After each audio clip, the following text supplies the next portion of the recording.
शिंदे फडणवीस अजित पवारांच्या पोस्टरला जोडे मारत महाविकास आघाडीचं आंदोलन। उद्धव ठाकरे नाना पटोलेंसह महाविकास आघाडीच्या नेत्यांनी मारले जोडे।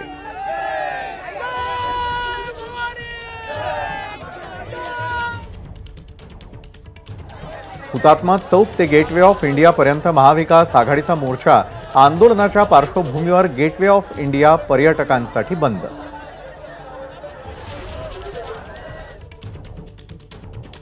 महाराष्ट्र द्रोह्यांना गेट आउट करा। उद्धव ठाकरेंची महायुती सरकारवर टीका, तर पुतळा उभारण्याची काय घाई होती, उद्धव ठाकरेंचा सवाल।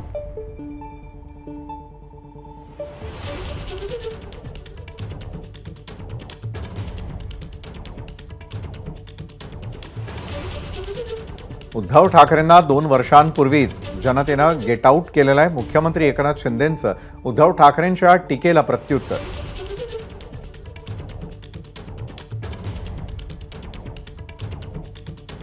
"50 वर्षे शिवरायांचा अपमान केल्याबद्दल काँग्रेसनं माफी मागितली पाहिजे। निवडणुका डोळ्यासमोर ठेवून महाविकास आघाडीचं आंदोलन। महाविकास आघाडीच्या जोडेमारो आंदोलनावर फडणवीसांची टीका।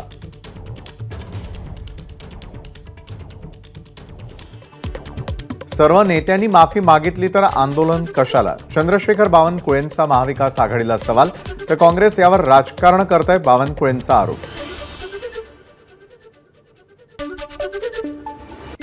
आंदोलनानं प्रत्युत्तर हा भाजपचा मूर्खपणा। संजय राऊतांची भाजपच्या आंदोलनावरती जोरदार टीका।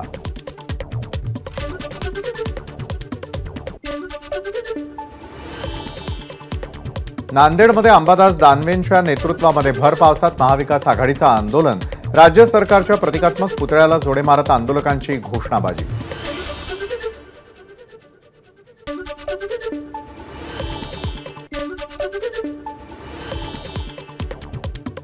आंदोलन करायला आम्ही पोलिसांची परवानगी घेत नाही आणि त्यासाठी हिम्मत लागते। महाविकास आघाडीला आंदोलनासाठी परवानगी मिळालेली नसताना भाजपचे आमदार प्रसाद लाड यांचं वादग्रस्त विधान।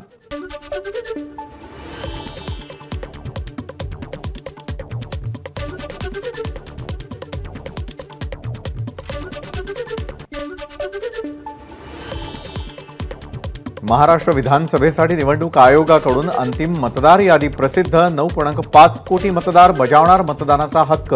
पुणे जिल्ह्यामध्ये सर्वाधिक 86 लाख मतदार, तर गडचिरोलीमध्ये सर्वात कमी 8 लाख मतदार। महायुतीच्या बैठकीमध्ये जो जिंकेल त्याला ती जागा देण्याबाबत एक मत। भाजप प्रदेशाध्यक्ष चंद्रशेखर बावनकुळेंची माहिती। 10 तारखेपर्यंत जागा वाटपाची चर्चा पूर्ण होईल, बावनकुळेंची प्रतिक्रिया।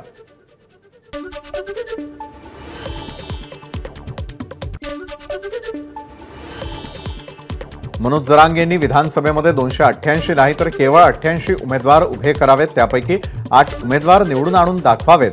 नवनाथ वाघमारेंचं जरांगेंना आव्हान, तर एकनाथ शिंदे हे जरांगेंचे मालक असल्याचीही वाघमारेंची टीका।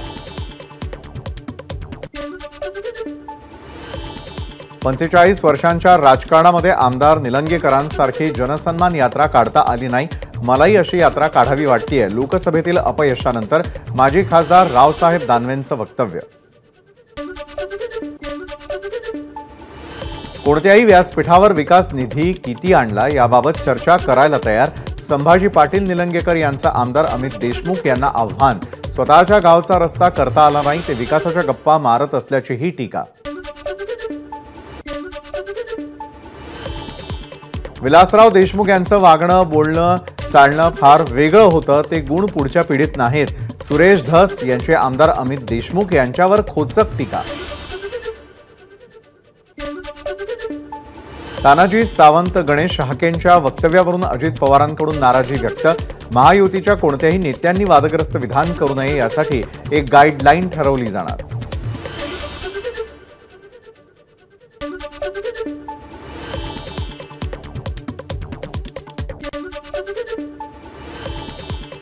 मी बंडखोरी केलेली नाही आणि त्यामुळे पक्ष माझ्यावरती पुन्हा विश्वास ठेवून मला उमेदवारी देईल, आमदार हिरामण खोसकर यांनी व्यक्त केला विश्वास। नंदुरबार जिल्ह्यामधील अक्कलकुवा आणि नवापूर मतदारसंघावर राष्ट्रवादी अजित पवार गटाचा दावा, त्यामुळे महायुतीमध्ये जागा वाटपावरून वाद होण्याची शक्यता। फडणवीसांच्या दौऱ्याच्या पार्श्वभूमीवर भाजपकडून उरणमध्ये वातावरण निर्मिती।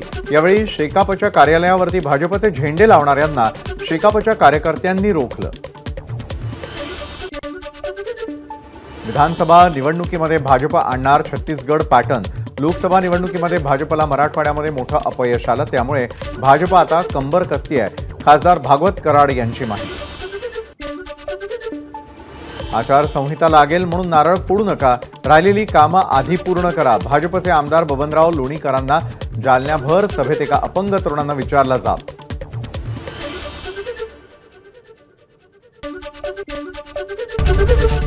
एबीपी माझा, उघडा डोळे बघा नीट।